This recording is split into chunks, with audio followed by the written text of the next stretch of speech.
In one of the most monumental political implosions in American history, President Biden has dropped out of the 2024 presidential race. The decision came weeks after a disastrous debate performance triggered a wave of panic among fellow Democrats. Then, in the aftermath of an assassination attempt that helped elevate Donald Trump to hero status among his already fervent base, calls among Democrats for Biden to step aside reached a breaking point. I'm not sure the word unprecedented really does this justice. We have just never seen a political story like this. Several stark moments during Biden's debate showdown with Trump on June 27th brought his age and mental acuity into question, even among his staunchest supporters. Dealing with everything we have to do with, look, if we finally beat Medicare. A few members of Congress came out pretty early after the debate performance. Then the Biden folks seemed to be trying to manage it. Biden did a bunch of calls with donors. He did some events. He did an interview on ABC. And if you stay in and Trump is elected and everything you're warning about comes to pass, how will you feel in January? I feel as long as I gave it my all and I did the goodest job as I know I can do. That's what this is about. The president's struggles continued in the weeks following the debate. Ladies and gentlemen, President Putin. President Putin. He's going to beat President Putin. President Zelensky. I wouldn't have picked Vice President Trump to be vice president. After the debate went so badly, he had no margin for error at those events. Democrats and voters who were already worried about him and saw those appearances just did not find them reassuring enough to go forward.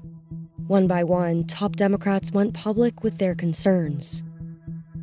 The unrest also spread to the party's donors, including calls for Biden to step aside from Netflix founder Reed Hastings and actor George Clooney. The president forcefully pushed back on questions about his viability as a candidate in a closely watched press conference on July 11th. I'm not in this for my legacy. I'm in this to complete the job I started. Then, on July 13th,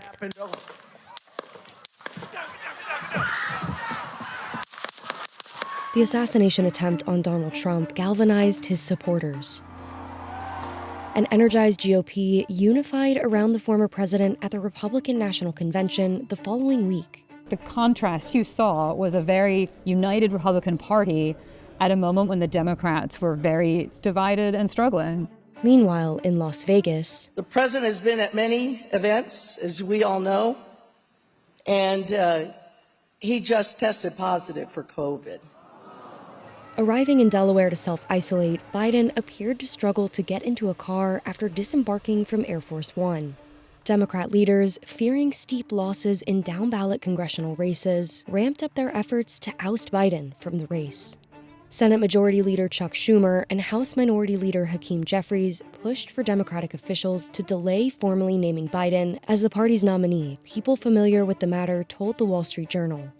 Representative Adam Schiff became one of the highest-profile Democrats to publicly call on Biden to bow out.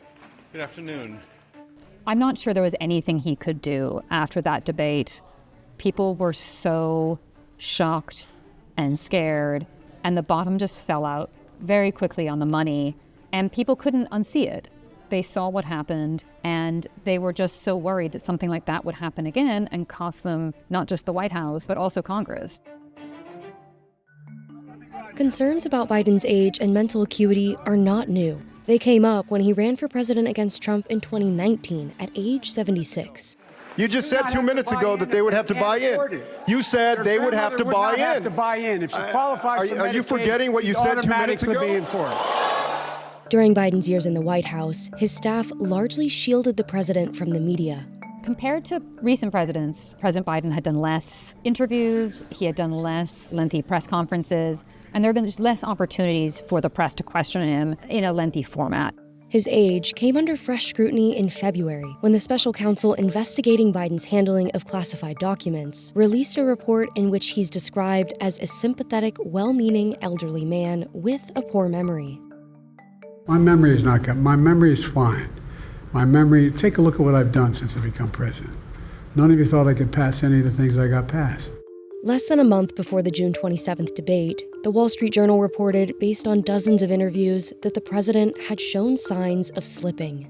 Democrats are looking not just at the presidency, but also whether they can hold the Senate and whether they could win back the House. The Republicans are very energized, they're very united, they're very clearly behind their candidate, and they're heading into the fall election season feeling really confident. And Democrats now have to go through a really tough thing. And maybe they come out the other side of that really unified, that they can get folks on board, that they can also be energized. But that's more of an open question right now.